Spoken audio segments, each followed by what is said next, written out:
But we are now going to be joined by a guy who's actually smack dab in the middle of his training camp, getting ready for a fight on August 5th in Nashville, Tennessee. His name is Billy Quarantillo. Good to see you, champ. Good seeing you, brother. What's up, man? Billy Q's in the building, ladies and gentlemen. What's up, brother? What's up? Let's just hanging out with, your doppelganger. Yeah, my twin brother is here. He's got hair down to his asshole, which is an interesting decision at 45 years of age. But hey, whatever he wants to do is fine. So this is nice. You got the Billy Q MMA polo. We got the matching J's. I mean, dude, looking good, man. Phil Rowe actually said I look like a gym teacher. So I'm like once I put it on, he's like, yeah, you look like a gym teacher. I'm like, God damn it. It be your own people, but hey, we'll get you a whistle as you leave the desk. If I got a whistle, they're talking about this basketball game today. Maybe I'll rep it. We'll see. Yeah, maybe one of those caps with the hatless. Exactly. But Phil Rowe, he's just a trash talker, which I grew up around trash talkers, so I love that kind of stuff. But yeah, I wanted to look professional, so we're out here. So basketball is like a major injury waiting to happen. Is there anything you can tell the Billy Quarantillo fans out there about your participation in this game? Yeah, I don't know if I'm going to participate because of that. We were actually just talking about that. Your brother has some undisclosed injuries he doesn't want to mention. Right. I also, obviously, I'm in the middle of training camp. I'm a little banged up myself, so we'll see, man. Maybe I'll just go and watch, or maybe I'll just sit this one out. I am the whitest white boy, when it comes to basketball. So, they're like, yeah, come play. I'm like, nah, I don't know. We'll see. Maybe you guys need a six-man or something. So for fans that don't know, tell us what's going on August 5th in Nashville, Tennessee, USA. Yes, yeah, August 5th, got a huge matchup against Damon Jackson. We're two guys coming off big losses to top 15 guys, so I think we're right on the cusp of we can both either one of us can win this fight and get another chance in the top 15.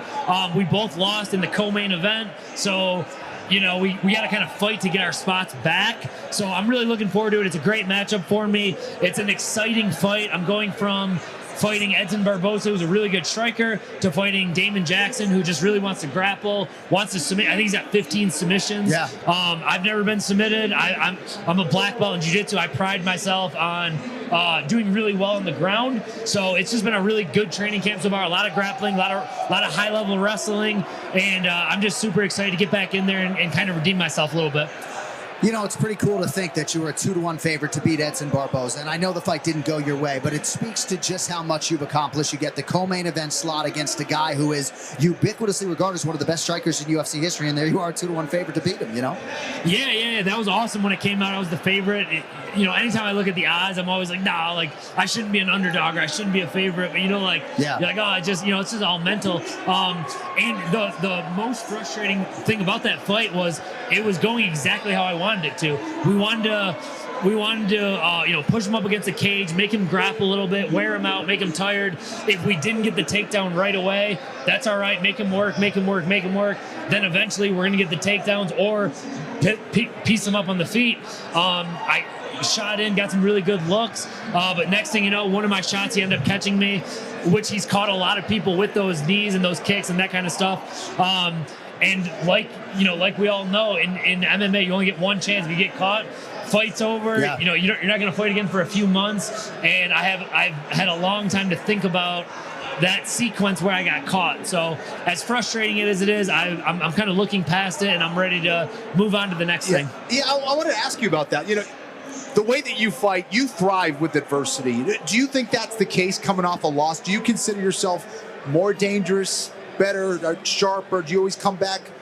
You feel like with a different kind of perspective after a loss like that? Yeah. I feel like it's kind of been my career. I'll get a few big wins, and back before the UFC, it was like I would get some big wins, and then I'd have a big injury, and then I'm like, oh, or I was on the Ultimate Fighter. They told me you're not ready yet. Had to fight a lot more to get there. So I keep getting to a new level, but I've had the setbacks and I've had the adversity to come back from that. So I think I do thrive after the adversity. I'm never going to quit. I'm never going to give up or, just fight to get a paycheck. I'm there to try to kill this guy. I'm there to try to take him out.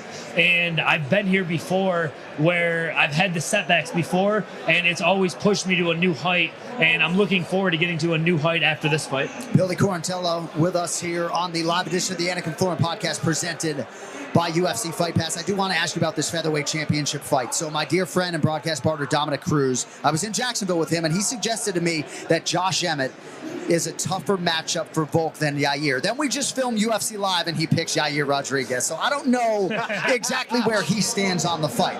But I will tell you my opinion humbly is that this is the toughest matchup for Volkanovski. Not Ilia Topuria, not Josh Emmett, Yair Rodriguez. Your thoughts on Yair's chances and how that all plays out at 45 here Saturday night? Yeah, I think you nailed it in the sense of it's a very hard person to duplicate. I don't think anyone fights like Yair Rodriguez fights. Volkanovski has fought everyone, you know what I mean? And he's looked so good, especially against, the second fight against Max Holloway, against the Korean Zombie, against Islam Makhachev.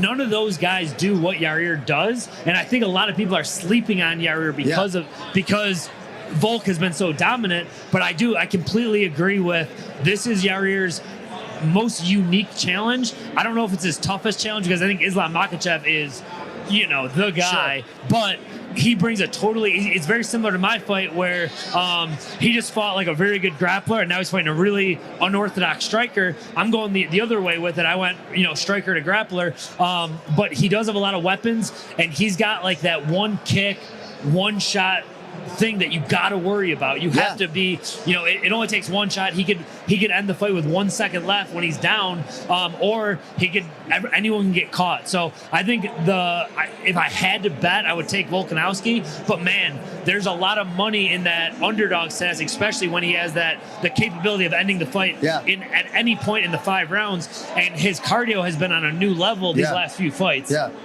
Sounds like a television analyst a little bit. I know, he's doing a great job. Bill, I was going to ask you, you're obviously a fan of the sport. You watch it. You're a pretty honest guy. 145-pound division is insane. 155-pound division is insane. I think it's like between those two divisions of what is the toughest one in the UFC. In your opinion, what is the toughest division? Or is it another one? Yeah, I mean, I always look at it as like a fan, and the fights that I watch the most are those fights. It's 35, 45, and 55. Yeah. Those are guys that I could be fighting. I feel like the 35-pound division's been on fire lately. Yeah. But yeah, I always will consider our division like the most exciting. I'm always, batting for the featherweights. There's a lot of younger guys coming up. There's some older guys in the top that are kind of moving around. Yeah. So I love the 40. Those 3 are my favorite divisions. Stacked. And I think both, all 3 of those top 15s, there's so many fun matchups. We got some teammates that are in the 55 division that they're looking at. Right now, I'm not even, looking at, going into that last fight, it was like, all right, in the back of your mind, who's going to be next after, get through Barbosa, and now it's like, it could be this guy, could be this guy, could be this guy. Now it's like, dude, just go out there, go get a highlight reel victory, go get a win, get a win, get back in the winning column. And calling out Edson Barbosa last fight, now it's like, all right, go get a win, see what's out there next. I would love to fight 3 times this year, but yeah, I love the 45 division, and there's so many intriguing matchups, especially watching Ilia Topuria come out, Brian Ortega, who we just saw walking by, obviously Volkanovski, probably one of the most exciting fighters in the world right now. Yeah. All right, before we let you go, 2-part question. Have you ever had any rematches in your career, and what do you think about the history between Alexandre Pantoja and Brandon Moreno, and how much it might play into what we see Saturday night? Yeah, so I've never had a rematch. Wow. I've never beat someone and they've never called me out after, and I kind of understand how the UFC works, unless unless it was like a crazy fight. The UFC really doesn't do any like rematches like that. Would love to run it back with Edson Barbosa. Would love to run it back with Shane Burgos, who's not with us anymore. Right. But those are 2 fights that I'm like, man, I would love to get those ones back. I think that I'm so excited about the Brandon Moreno fight. I think he's come such a long way, and I love his underdog story about getting cut from the UFC. Yep. They got rid of the 25-pound division, him getting back in the UFC, and now he's the world champion. And now he gets his Israel Adesanya moment where he's fighting a guy who has his number right now. Yeah. I'm rooting for Brandon Moreno. He's one of the Iridium guys as well. So I think Moreno's going to take it, and I think he's grown more as a fighter in the last couple of years. Yeah. 7-1-2 is Brandon Moreno since that last fight with Pantoja, and I don't have to tell you guys, 6th straight title fight for Brandon Moreno this weekend. All right, Billy Quarantillo, you can see him in the Octagon August 5th, Nashville, Tennessee, against Damon Jackson. My man, Billy Q, appreciate you, brother. Thank you so much for having me, brother. Kenny, Billy, man, appreciate you, brother. Absolutely. Billy Quarantillo with us live on the Anik Florian podcast. We have about 5 minutes to go, and then coming up 2 p.m. Pacific, UFC Fight Pass is taking over the main stage. But I want to get some final thoughts on UFC 290, and we appreciate all the fighters, Bilal Muhammad, Matt Frivola, Billy Quarantillo joining us here today. So we have some unique situations here at UFC 290 when it comes to Bo Nickel and Jack Della Maddalena. We're supposed to fight Tresean Gore. We're supposed to fight Sean Brady, and instead we have a couple of UFC newcomers stepping in. It's a crazy situation.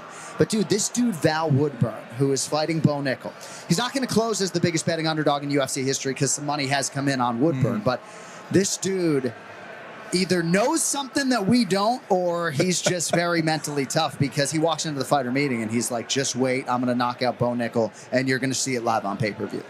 It's crazy. Having that level of intuition can go a long way. Having that level of confidence can go a long way. I'm curious to see it, and it's always an intriguing story, right? As you have this guy who can write this Cinderella story. He's going against an absolute monster in Bo Nickel, whose future is extremely bright. But I also like what Bo Nickel's been saying. He's been saying, hey, listen, since I was 8 years old, I was the dude in wrestling. Everyone had nothing to lose. Right. And I still beat him. Right. So I'm curious, but yeah, there is something. He's very relaxed. He's very confident, and he's taking it in stride, man. And also, for Bo Nickel, it's a roller coaster ride. You saw it in the behind the scenes there with the countdown show where he gets the call. He's on that big high. He's training. He's got a good training session, and then he's all the way down low. Right. They tell him the fight's over. He's not sure if he's even going to fight. Yeah. He's assuming he's not going to fight because his guy isn't showing up, and now he gets a new opponent. That's a lot of emotional stuff to deal with. So if there's one guy, though, who can deal with all that, it is Bo Nickel. He's so mentally tough, and I'm curious to see if it happens, man. It was interesting to see all of that documented on Embedded, right? Yeah. And you did catch Bo Nickel saying, like, send me the list, right? And sometimes you will see, especially for the high-profile fighters, when they lose an opponent, the UFC will present them with several different options. It happened to Cody Garbrandt, former champion recently, and he chose Trevin Jones, who, if memory serves, was a southpaw. He maybe was training for a southpaw, right? So I don't know if Bo Nickel chose Val Woodburn from this group of fighters, but I can tell you, Phil Rowe, who has trained with both Bo Nickel and Val Woodburn, he said Val Woodburn is experienced, he's violent, and he's downright scary in training. So we'll see what he can do. He's plus 1,800 right now. Those are the kind of guys you got to watch out for, man. Yeah. All right, last thing, I just wanted to get some thoughts on you about the Whittaker-Duplessis thing, and we got about 2 more minutes to go. But, brother, I just don't see Robert Whittaker, no matter how this fight goes, just knowing how seriously he takes his preparation. I wanted to get your thoughts on this, right? I'm not sure if this will be the only chance he gets to fight Israel Adesanya a 3rd time, should he beat Duplessis. If that is the case, maybe he'll have to expedite things and have that abbreviated training camp. But Robert Whittaker has talked all week about, that's a problem for Sunday, Rob. He doesn't drink milk in his coffee anymore. And I said, well, you have milk in your coffee on Sunday. He said, I don't know. We'll have to see what Sunday, Rob, but probably not, because he doesn't want to get back in the habit. So do you really think, Kenny, in about 60 seconds, that Robert Whittaker, if he wins, is actually going to fight Adesanya in 9 weeks? I just don't see it. I have a hard time believing that, just because, again, first of all, Dricus du Plessis is a tough out. He's going to try to bust up Robert Whittaker. It's never going to be an easy fight, I don't think. But yeah, it's really hard on a fighter, because you have to be mentally, physically, technically, spiritually ready for a championship fight. This isn't just another fight. It's Israel freaking Adesanya that he has to be ready for. So if he goes and maybe sees this as an opportunity, takes it, loses, then he almost certainly will never fight Israel Adesanya again. So he might be better off waiting. And, there's Sean Strickland. We talked about that earlier this week. Strickland's waiting in the wings. Maybe Strickland gets in there and Whittaker gets to rest. But Whittaker's the biggest name, and if Adesanya wasn't champion, Whittaker most certainly would be, in my opinion. So. And the last thing that I would say is that Khamzat Chimaev left the welterweight division when he was the #1 contender. So I don't know, man. Almost Could we forgot see about that guy. Khamzat Chimaev and Israel Adesanya? Stranger things have happened. All right, we got to put a bow on this live edition of the Anik Florian podcast. Thanks to everybody at UFC Fight Pass, especially the PD, TJ DeSantis, to my immediate right here, putting this all together. Thank you to our guests, Bilal Muhammad, Billy Quarantillo, and Matt the Steamroller Frivola. We are back with everybody on Monday in our usual spot on the DraftKings YouTube channel with a full look back at UFC 290. With that, for my man Kemflo, I'm Jon Anik signing off from Las Vegas. We will talk to you again on Monday. Until then, yo, fucking later.